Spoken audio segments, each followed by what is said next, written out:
te angustiando, isso pode ser resolvido agora. Agora. Como nós falamos hoje de manhã, Deus está nos céus. Jesus está nos céus. Mas o Espírito Santo dele está aqui, o próprio Deus, o Espírito Santo. Porque a Bíblia diz que você, meu querido, olha o que eu vou te falar agora. A palavra de Deus está dizendo que você é o templo do Espírito de Deus, do Espírito Santo. Nossa história, extrair a experiência e aplicar na nossa vida. Porque senão não entender sentimentos, mas vamos entender principalmente. Essa é a finalidade dessa mensagem. Qual é a vontade de Deus para a minha vida?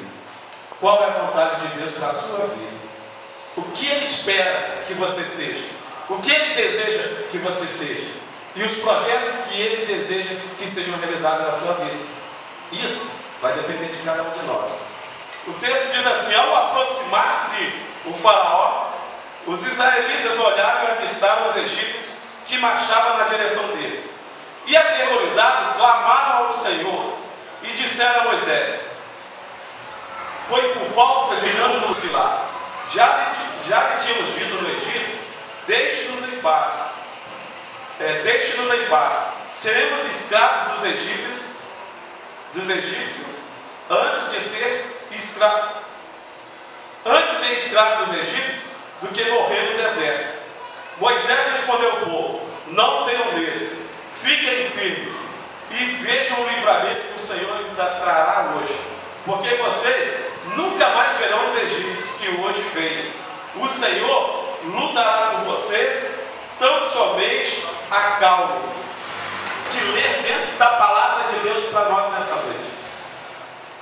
Se nós formos para o contexto histórico da época, do que se passava, para entendermos um pouquinho do que se estava se sucedendo, nós vamos encontrar um povo que foi levado para o Egito pelos descendentes de quem?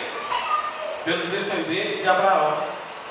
Havia um período na terra em que havia fome, e o único país que produzia trigo, porque o trigo era a base dos alimentos que sustentavam o mundo daquela época.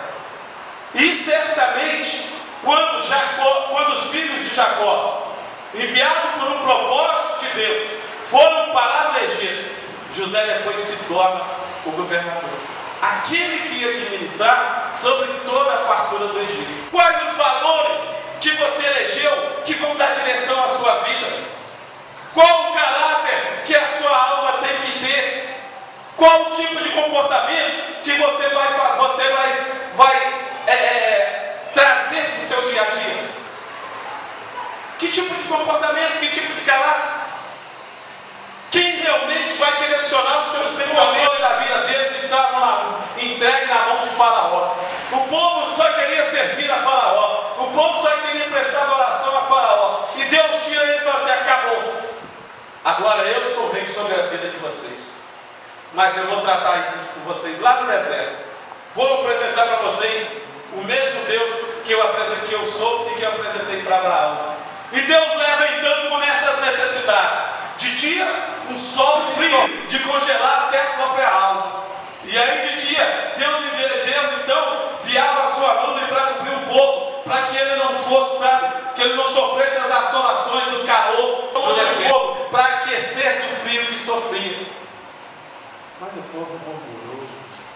E a gente, quando começa a ler no Êxodo sobre a história até chegar em Canaã, a gente percebe que o povo foi murmurado daqui, reclamava dali. Está vendo por que Deus precisa tratar as nossas vidas? Porque nós reclamamos demais, nós murmuramos demais, nós nos queixamos demais, nós culpamos a Deus demais, nós preferimos, as bolotas que são lançadas para os porcos, do que sentar à mesa com Deus e ali se fartar de uma mesa que Ele tem imposta para nós, irmãos. Deus precisava tomar o controle da vontade daquele povo, não para nos tornar escravos, mas para entender que o que Ele tinha para nós era melhor nessa terra. 2 Coríntios, capítulo 12, no versículo 10, para encerrarmos, diz assim: pelo que sinto prazer nas injúrias, nas necessidades, nas perseguições, nas angústias, por amor de Cristo, porque quando estou fraco, então eu sou forte. Amém?